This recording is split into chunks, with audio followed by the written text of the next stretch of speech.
closed today, attempting to extend that year-end rally. Here to share his five-star stock picks as we head into the new year, Kevin Simpson of Capital Wealth Planning. Welcome back. It's good to see you again. Hey, Scott. Been pretty active, as always. Added to Caterpillar, added to IBM, added to Broadcom. Talk to me. Why? Well, if you remember, we had our Apple position called away. So we've been recycling those proceeds back into the tech sector.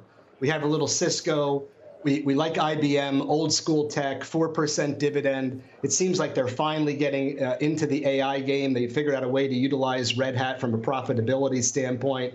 I still think it's old school tech. You know, what they do with Watson X will remain to be seen, but just lots and lots of cash flow. And Scott, it traded in a range for like 3 or 4 years. It's just started to break out. If there is a continuation of this broadening that we've seen here in the past month or two into 2024, which we fully expect, we're thinking that these other stocks will benefit from it. So that's the trade on IBM. Yeah, I mean, you're essentially making the point as well when you say that you got Apple called away. Apple hasn't given you the opportunity to get back in because it's been steadily moving towards $200 a share, right? Yeah, but I don't know that it's worth it. You know, the multiple on Apple is a little bit stretched, a little bit on the higher side. And over the past 11 years, every time that the Apple multiple's gotten up into the 30s, we seem to get it called away. Of the previous 8 times, we were able to get back into it lower on 6 of those occasions. 2 times we just had to pay more to get into it, and I probably didn't brag about it as much on those 2. But this year, we were able to take a position in Broadcom. And boy, for the past month or so since we've gotten into that, it's outperformed Apple by leaps and bounds. So we're really thrilled with that trade. And I know you teased it at the commercial, but we actually bought more this week. And the thesis is that this stock has still got plenty of room to run. With a 23 forward multiple, this is still a cheap stock. Now, I don't think it is going to go straight up without giving us other opportunities to get into it. So we now have a 3.5% position in it, but it's making us really look smart heading into year end. About a month ago, I couldn't wait for the year to be over because, you know, we're value managers, we're dividend managers, and not participating in the Magnificent Seven made it a little bit of a frustrating year for 2023. But ever since the Fed threw in the towel, we've seen our stocks now catch a bid and go up. And boy, I wish we had another couple months in 2023 instead of just a few days. Well, why don't you think it will continue into 2024? Yeah, I think it will. But, you know, we're operating as portfolio managers on a Gregorian calendar.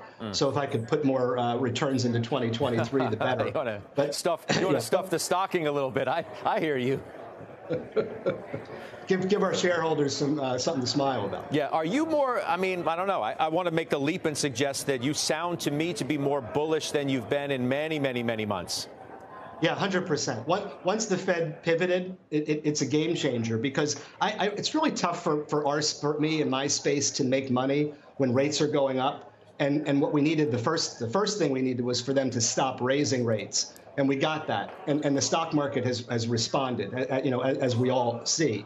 But I think that is just a tremendous catalyst to be really constructive for stocks, not just for the next few months, but really for the next couple of years. Because you may get bumps along the way. Of course, you'll get bumps along the way. But when you have a Fed that's going to be cutting rates, maybe 24, 25, and into 26, that's really, really good for the stock market at its most basic level. I still think you need to be very careful on what stocks you own. You want to manage risk. It's not just blindly, following indexing and closet indexing. But for us, yes, if I sound more enthusiastic, it's for good reason. Yeah, it was unmistakable. But yet you're still trimming some of your positions like Visa, which is interesting. Tell me why you do that. Now, Visa's been one of our winners, Scott. So we had enjoyed an over 25% return on the stock this year. But everything that I'm looking at is risk-adjusted portfolio management. So if we have a stock that gets to a 6, 7, 8% weighting, we feel like that's too much of anything, even too much of a good thing. So we'll use old school rebalancing. We'll trim it back to a 5% weighting. That's what we did here with Visa. They still have a tremendous moat. They probably process twice as many transactions a year than MasterCard. And their PE on Visa, forward PE is 31, MasterCard's 36. So we still think that this is the best of breed in the space. The dividends are just a little bit under 1%, but they've been increasing it by a 27% clip on average for the past 5 years. So really strong growth. No real exposure to defaults or things like that. It's a transaction business, a little bit of a fintech. We love the stock, but we want to make sure that we manage it accordingly because we want to manage risk. That's the ultimate objective in our portfolio.